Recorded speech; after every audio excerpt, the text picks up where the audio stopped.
She treated a customer with kindness and got fired for it, but the next day she walked back in as the boss. Camille Roberts wasn't looking for trouble. She never had been. She wasn't the type of person who made waves or picked fights. She believed in showing up, doing her job, and treating people with kindness.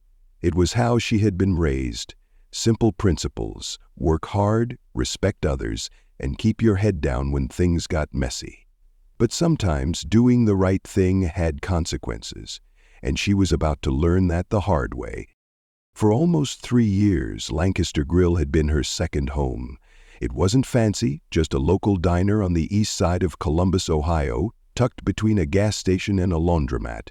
The kind of place where truckers stopped for coffee, where families came for Sunday breakfast, and where the waitstaff learned your order before they learned your name. It was the kind of job that was easy to take for granted. The hours were long, the pay wasn't great, and the management barely cared, but Camille stuck with it. She had bills to pay. Her rent was already too high for a one-bedroom apartment, and her younger brother Evan was in his second year of college. He didn't know she helped cover his textbooks and groceries when their mom couldn't. She never told him, just sent a little extra when she could. That was why she took the double shifts, why she put up with customers who barely looked her in the eye, and coworkers who acted like kindness was a weakness. She had seen things here that made her stomach turn. How Sarah, a senior waitress, treated some customers like they didn't exist, while she laughed and flirted with others. How Ethan, a newer server, avoided certain tables altogether. And how the whole energy of the restaurant changed, depending on who walked through the doors. It wasn't just about money. A well-dressed businessman would get smiles and conversation, while a working-class customer in a paint-stained uniform got rushed service. If someone looked like they might not tip well, some of the staff wouldn't even try. Camille hated it, but calling it out wasn't an option. She had learned that the hard way.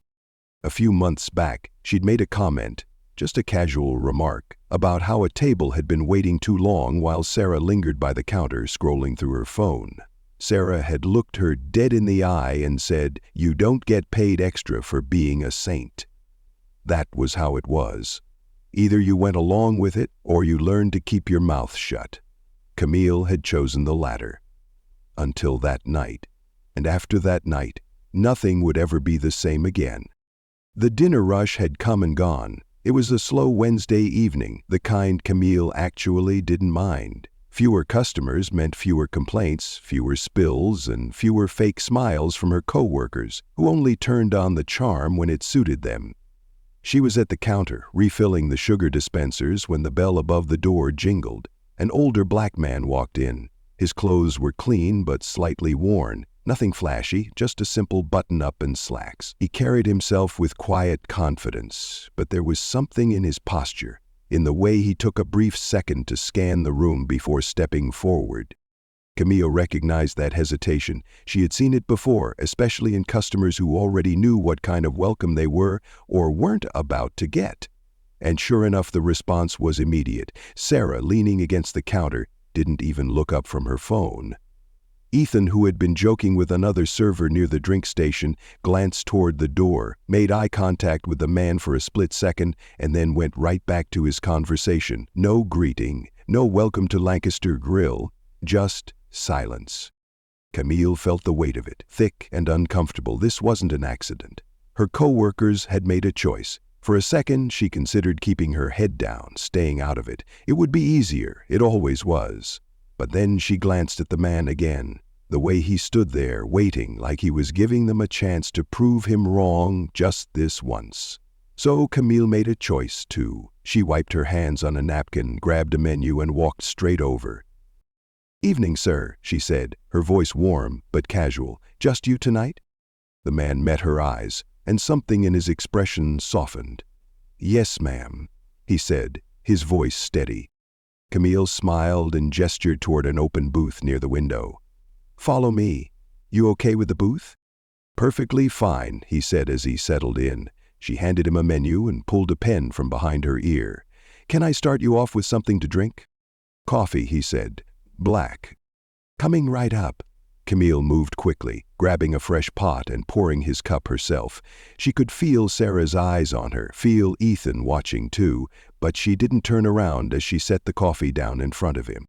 He glanced around the restaurant, then back at her. "You the only one working tonight?" he asked, his voice low enough that only she could hear. Camille knew what he meant.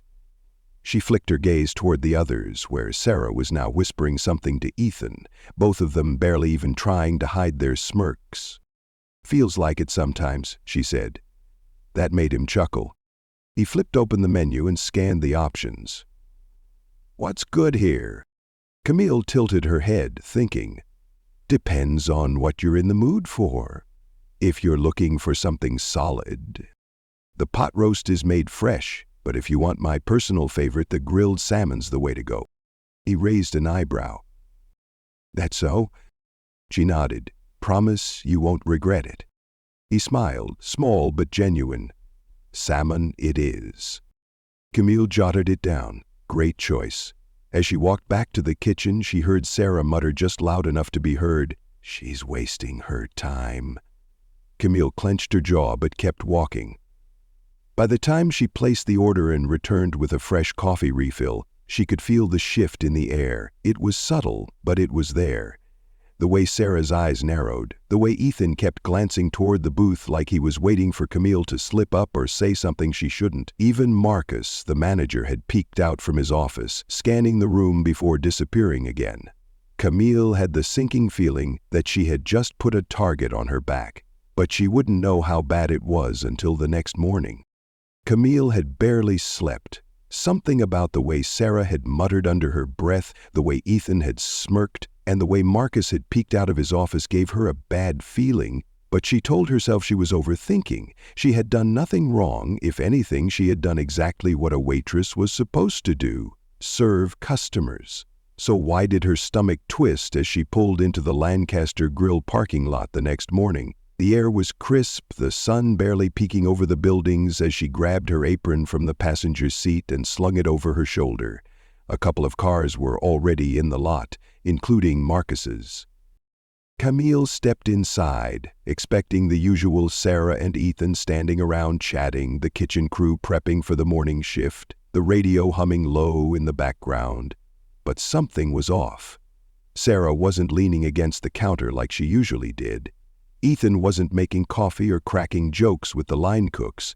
Instead, both of them were watching her. Sarah had a sly little smile, Ethan had his arms crossed, and neither of them said a word. Camille's grip tightened on her apron. Then, the sound of a door creaking open. Marcus. He stood in the doorway of his office, looking at her like he had been waiting for her to walk through that door. "Camille," he said flatly, "come with me." A cold pit settled in her stomach. Now Marcus didn't answer. He just turned and walked back into his office. Camille swallowed hard. She could feel Sarah and Ethan still watching her as she made her way to the back. She took a breath, squared her shoulders, and stepped inside. The office was cramped, the desk covered in paperwork and old coffee stains. A file sat open in front of Marcus, but he wasn't looking at it. Instead, he leaned back in his chair, let out a slow breath, and said, "We're letting you go." The words hit like a slap. Camille blinked, her mind scrambling to make sense of what she had just heard. Marcus's expression didn't change. "It's not working out," he said. Her heart pounded. "Not working out?" She let out a sharp laugh, one that had no humor in it. "I've been here almost 3 years. I've never missed a shift, never been late." Marcus exhaled through his nose like he was already tired of the conversation. "It's a decision we've made." Camille knew what that meant. Her throat tightened. "This is because of last night, isn't it?" she asked, her voice steady. Marcus didn't confirm it. He didn't have to. His silence was enough. Camille felt heat rise to her face. "So I get fired for doing my job?" Marcus's fingers tapped against the desk. "You can collect your final paycheck next week." That was it. No warning, no explanation, just out. Camille clenched her fists, but she knew there was no point in arguing. She untied her apron and set it on the chair. As she turned to leave, she hesitated at the door, forcing herself to look back at Marcus. "You know this isn't right," she said. Marcus didn't even flinch. Camille shook her head and walked out.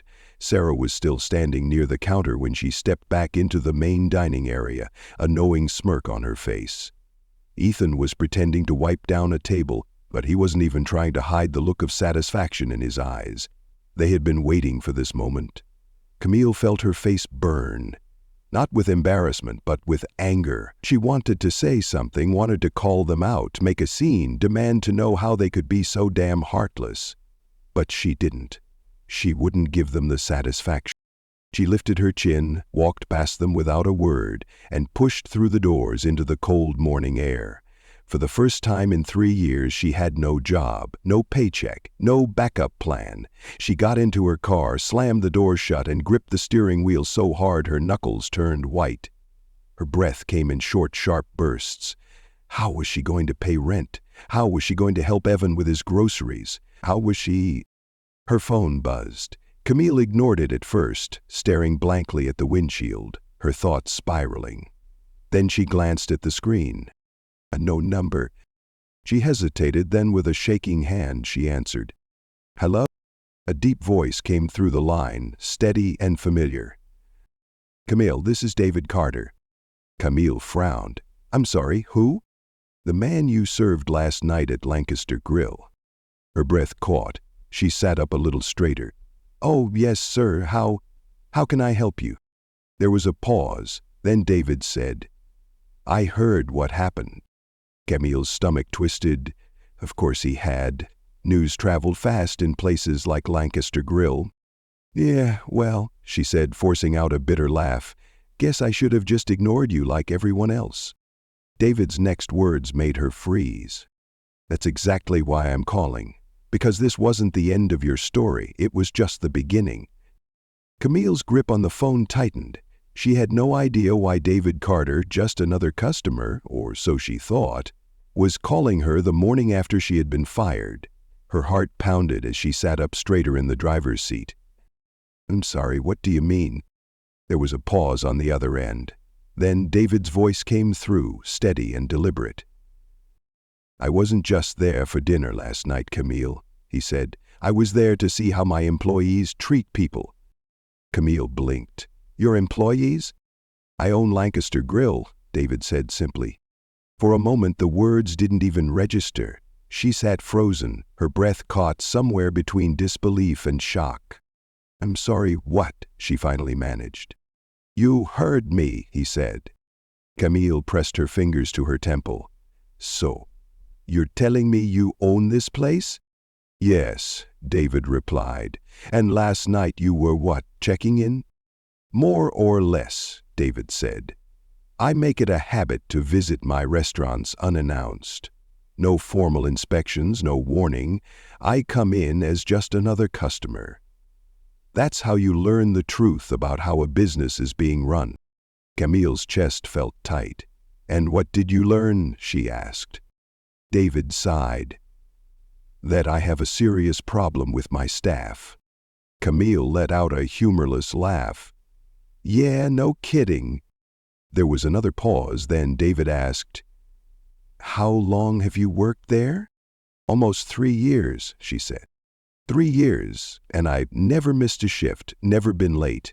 I keep my head down, do my job, and treat people like human beings." She exhaled, frustration creeping into her voice. "But apparently that was enough to get me fired." "That's exactly why I'm calling," David said. Camille furrowed her brows. "I don't understand." David was quiet for a moment before he spoke again. "I let them fire you on purpose?" Her stomach dropped. "You what?" "I needed to see what they would do," David explained. "I wanted to know if this was just about bad service or if it was something deeper. And now I have my answer." Camille shook her head. "So you let them throw me out just to prove a point?" "I know it wasn't fair," David admitted. "But now I know exactly who I can't trust to run my business the way it should be run." Camille felt her pulse thumping in her ears. "And what does that mean for me?" There was a shift in David's tone, something firm, almost authoritative. "It means I need someone I can trust," he said. "I need someone who actually understands what it means to run a restaurant fairly. Someone who doesn't pick and choose who gets treated with dignity based on their own prejudices." Camille frowned. "I still don't see what this has to do with me." David's next words stopped her cold. "I want you to come back," he said, "as the new manager." Camille's breath caught. Her brain scrambled to process what she had just heard. What?" "You heard me," David said. "I fired your manager this morning. Marcus is done." Camille's mouth fell open. Sarah and Ethan were going to lose their minds. David continued, "I know this is sudden, but I'm not interested in anyone else taking over. You understand what matters in a workplace. You know how people should be treated. That's exactly what Lancaster Grill needs." Camille swallowed hard. "I don't know if I can do this." "Yes, you can," David said firmly, "and you should." She stared out the windshield, her mind spinning. Less than 24 hours ago, she had been tossed aside like she didn't matter, and now she was being offered the very position of the man who had fired her. She took a slow breath. "What do you say?" David asked. Camille hesitated.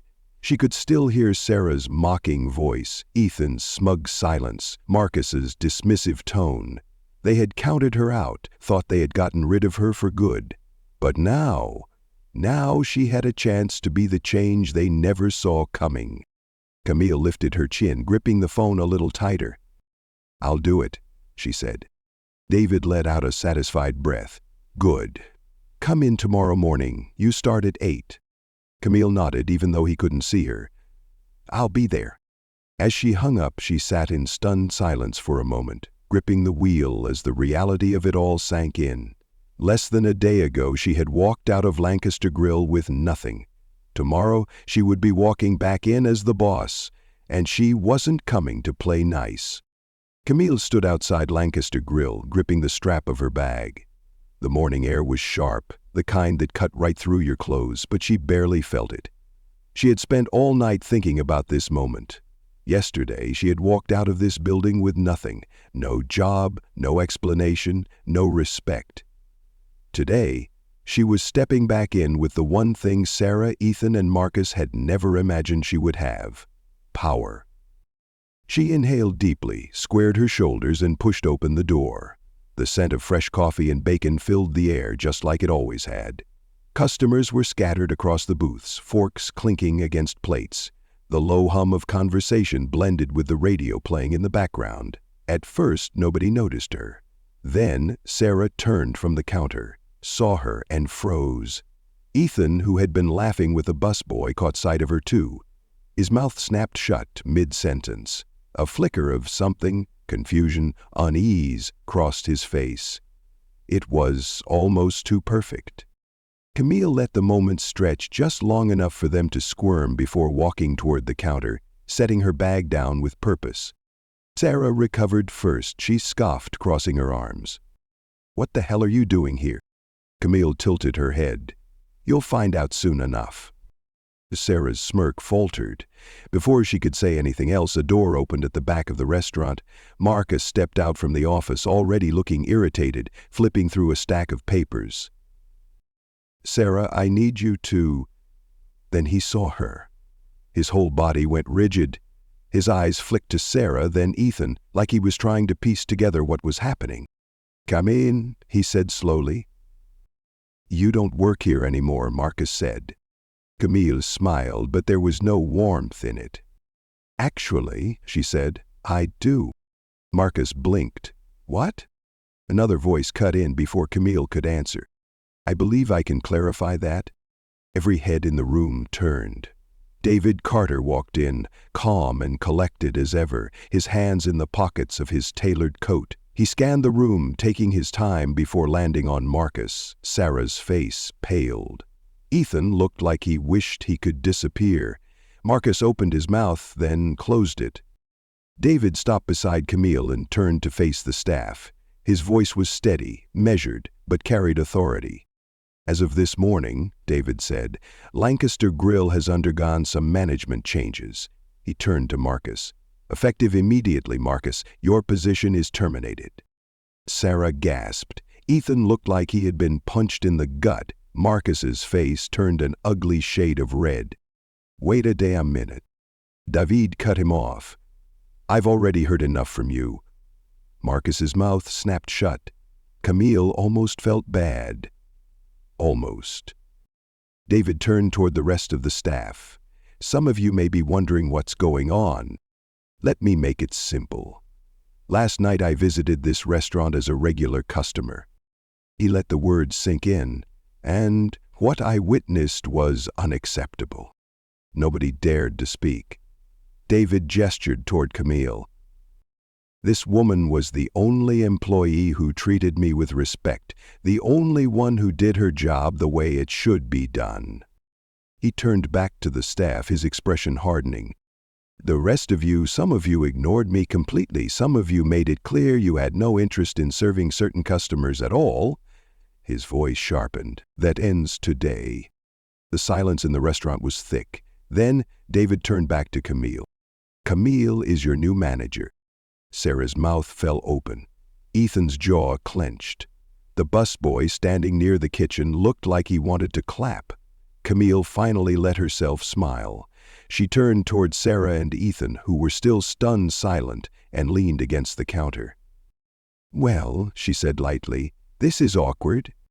Sarah's expression twisted. You? She turned to David, her voice sharp. You can't be serious. Oh, I'm very serious, David said. You don't like it? You're free to leave. Sarah snapped her mouth shut, her nostrils flaring. She wasn't stupid. She knew walking out meant losing her paycheck, and Sarah wasn't about to do that. Ethan, on the other hand, wasn't as smart. This is false. David cut him off. You're welcome to quit as well. Ethan froze, his mouth opened, then closed, like he was doing the math in his head. Sarah glared daggers at Camille, but Camille just smiled back. Looks like we all have a lot of adjusting to do, Camille said, her voice light but firm. So, let's get to work. She watched as Sarah stormed toward the coffee machine, mumbling under her breath. Ethan grabbed a rag and started wiping down a table, his movements stiff with anger. David gave Camille a knowing look. I have a feeling you'll do just fine here, he said. Camille exhaled, watching as the restaurant settled into a new reality, one where she was in charge. And for the first time since she walked into this building 3 years ago, she felt something she hadn't before: respect. The next few weeks were interesting.